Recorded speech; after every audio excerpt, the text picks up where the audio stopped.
Hey, what's happening? Welcome back to the GM. I'm your guy, Leon Boulanger, and up next, I'm going to talk about why I'm so pissed off with this continuous negative narrative in the national sports media about Lamar Jackson. All week long, we have had this consistent battering of Lamar Jackson as if he's done something wrong, right? Every single quarterback wants to get paid. Every single quarterback wants to have an offensive coordinator who is creative and switches it up and challenges the quarterback to grow. Every single quarterback wants a solid run game.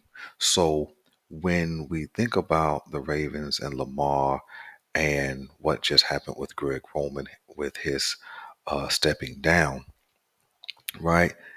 We have to put into proper context that that is consistent with what every single NFL quarterback wants. Those things, right? And so I was watching something on YouTube and ran across this podcast done by Doug Gottle of Fox Sports, and the title of this podcast is that the Baltimore Ravens are catering to Lamar Jackson. But here's what's silly, right? Here's what's real silly about that title and the narrative they have going on in this podcast. Every NFL team who sees that they have something special at the quarterback position caters to them, right? And then there's nothing wrong with uh, adding some offensive weapons. There's nothing wrong with adding to the offensive line. There's nothing wrong with changing it up at offensive coordinator if there's evidence that things need to change. So Doug Gottlieb, and this video is going to be attached in the clip of that podcast. But Doug Gottlieb in this podcast, talks about how um, what Greg Roman did for Lamar Jackson, and that Lamar Jackson won the MVP under Greg Roman's leadership. And Ravens Nation, we don't deny that, right?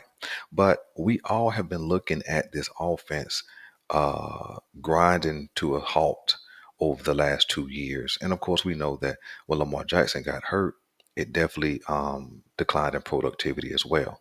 But even when he was playing both seasons, we started off real well. But then once teams began to catch up with what we were doing, the looks we were providing them, it was easy for them to diagnose what was going to happen. The biggest difference is that Lamar Jackson is so talented and special that he could make something happen even when there was nothing really productive going on the field. And so we hear these narratives about Lamar and this conversation about will the Ravens keep him, won't the Ravens keep him, um, you know, and then there's even a conversation of does Lamar want to be a Raven, um, and that's linked to his not being at the playoff game. His leadership has been questioned. His character and integrity has been questioned. But really, honestly, and truly, we have to really ask ourselves, why does this narrative exist? Right? Why? What has Lamar Jackson done off the field to get himself in trouble? Nothing. What has Lamar Jackson done when he steps inside the white lines? Nothing more than be the winningest quarterback in his first uh, 4 years of his career, right? And then in verse 5, he's, I think, number 4 on that list. So when he's on the field, they win, right? And if we're honest, okay, let's stop with the narrative that Baltimore has put a lot around him, because they have not. You know what I'm saying? Yeah, they drafted some wide receivers. They drafted Hollywood, Duvernay, Miles Borkins, Rashad Bateman, so on and so forth. But with the offensive system that we have, the wide receiver is not a featured product when it comes to a game plan, plays being called, things of that nature. And so what happens is in national sports media, they create that they create or reuse the same narrative they've had for the last 4 or 5 years for Lamar, and that's that he's not accurate, or he can't run a pro style offense, or uh, uh, because he's a run first quarterback, he doesn't need a good investment into the wide receiver position. But here's a real thought, Ravens Nation. Okay, how do we know what he can or can't do if he's not given the opportunity to do it? Right? Yeah, we know that he has opportunity to perform because he gets on the field. But when you have to carry the entire offense, and we know that to be true. Okay. Yeah. Have we seen Lamar miss throws? Certainly. Have we seen Lamar make a bad decision or two? Certainly. Have we seen Lamar be injured the last 2 years? Yes, we have. But let's ask ourselves a question, right? If I develop a mindset that I have to do it all, I have to be the hero, and that if I don't make a play, then nobody else is going to make a play. That's a pressure that Lamar has learned to take onto himself due to the lack of weaponry placed around him.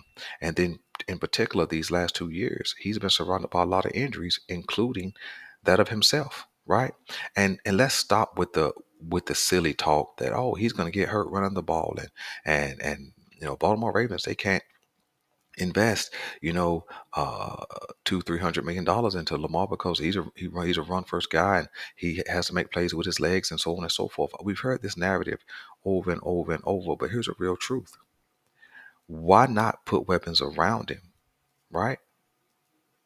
So that he don't have to make the plays with his legs. Every quarterback has to scramble. 100%. Every quarterback has to scramble, and he's going to always be the best at it. Okay, but if you put weapons, a guy or two who can get open, right? A guy who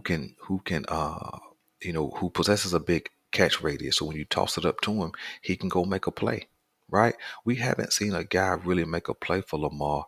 It's always a situation where Lamar has to make the play, whether he's scrambling, throws the ball down the field, and then somebody makes a play, but the play has to break down and get the defense moving before those kind of things happen. You know what I'm saying? But put some players around him at that wide receiver position, some players that the defense is truly fearful of, some players that the defense really know can get the job done, and so that he has a true go-to guy, right? The last couple of years we've only depended on guys who are inexperienced or guys who were never really a real go-to guy, right? You know what I'm saying? And we've all belabored the weapons around him, so I won't keep hitting on that. But I want the national sports media to have an honest conversation. You see what I'm saying? See, the Doug Gottlieb comments may be true, but they're not honest. Here's what I mean by that. They may be true that the Baltimore Ravens are catering to Lamar Jackson, but that's not an honest statement. Here's why: because all 32 teams cater to the quarterback, right? And then let's go one step deeper, right? When have we seen Lamar come out and say, "I'm not playing until you get me a weapon"? When have you seen Lamar in a press conference? When have you seen Lamar in an interview in the offseason say, "I wish my team would go get me some weapons"? You have not. All you've seen is Lamar go out there and work with uh, the teammates on the field, right?